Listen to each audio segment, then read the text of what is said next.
জলপাইগুড়ির সভা থেকে দেশের নেতা কেমন হওয়া উচিত তার পাঠ পড়ালেন মুখ্যমন্ত্রী মমতা বন্দ্যোপাধ্যায়। কেন্দ্রের বিজেপি সরকারকে আক্রমণ শানাতে গিয়ে বড় বড় বুলি শোনা গেল মুখ্যমন্ত্রীর গলাতে। কিন্তু এ রাজ্যের ক্ষেত্রে কি মুখ্যমন্ত্রী মমতা বন্দ্যোপাধ্যায় সবটাই ভুলে যান? এ রাজ্যে যেভাবে মনীষীদের অপমান করা হয় তার কি কোনো বিরোধিতা শোনা যায় এ রাজ্যের শাসক দলের গলাতে?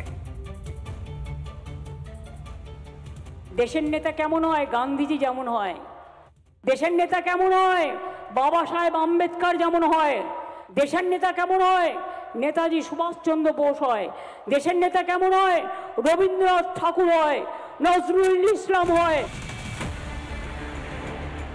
সত্যিই তো, দেশের নেতা তো বাবা সাহেব আম্বেদকর, নেতাজি সুভাষচন্দ্র বসু, রবীন্দ্রনাথ ঠাকুরের মতোই হওয়া উচিত। কিন্তু নিজের এই কথাগুলো কি আদৌ মনে প্রাণে মানেন তিনি, নাকি মুখেই মারিতং জগৎ? देश का नेता वही होता है जो देश को समझते हैं, देश के लिए समझदारी का काम करते हैं। और देश को नेता वो नहीं है जो जात पात में भाग करते हैं। একদম ঠিক কথা বলেছেন মাননীয়া, কিন্তু নিজে যে হরদম মনীষীদের অপমান করছেন সেটা কি ভুলতে বসেছেন? মাননীয়া, আপনার কি মনে আছে অগাস্টের শুরুতেই ঝাড়গ্রামে মিছিলে হাঁটতে হাঁটতে হঠাৎ নিজের গায়ের ঘেমো উত্তরীয় পরিয়ে দিয়েছিলেন বিদ্যাসাগরের মতো মনীষীর গলায়?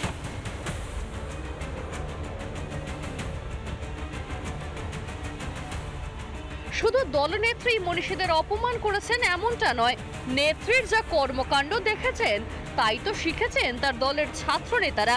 কিছুদিন আগেরই ঘটনা, চাঁচল কলেজে একেবারে বিশ্বকবি রবীন্দ্রনাথ ঠাকুরের ছবিতে আগুন জ্বালিয়ে দিলেন তৃণমূল ছাত্র পরিষদের নেতা।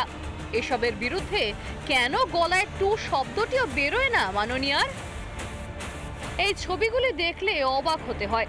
রাজ্যবাসী হিসেবে অপমানে মাথা হেঁট হয়ে যায়। এটাই কি তাহলে এখন তৃণমূলের রীতি? বাঙালির আবেগকে নিয়ে খেলছেন মমতা বন্দ্যোপাধ্যায়, বাঙালির অস্মিতাকে নিয়ে খেলছেন। পশ্চিমবঙ্গে রবীন্দ্রনাথ পড়ছে আর আপনি ভাষণ মেরে বেড়াচ্ছেন।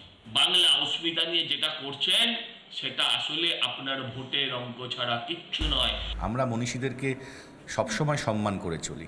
বিভিন্ন মেট্রো স্টেশন আমাদের মনীষীদের নামে হয়েছে, বিভিন্ন রাস্তাঘাট মনীষীদের নামে হচ্ছে, এবং সারা বাংলার বিভিন্ন জায়গায় কবিগুরু রবীন্দ্রনাথ ঠাকুর, কাজী নজরুল ইসলাম থেকে শুরু করে মমতা বন্দ্যোপাধ্যায় যথেষ্ট সম্মান দেন। মমতা বন্দ্যোপাধ্যায় মানুষ হিসাবে বিচারিতা করা ওনার স্বভাবসিদ্ধ ব্যাপার।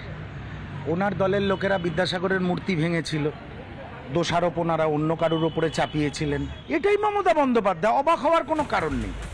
বাঙালি অস্মিতা নিয়ে গলা ফাটিয়ে বেড়ানো মুখ্যমন্ত্রীর নিজের দলের দোষের বেলা চুপ। এ কোন বাঙালি প্রীতি মমতার, নাকি পুরোটাই ভোট ব্যাংকের রাজনীতি? রিপাবলিক বাংলা। নানা ধরনের কন্টেন্ট দেখার জন্য লাইক করুন, শেয়ার করুন আমাদের ফেসবুক পেজ, সাবস্ক্রাইব করুন আমাদের ইউটিউব চ্যানেল।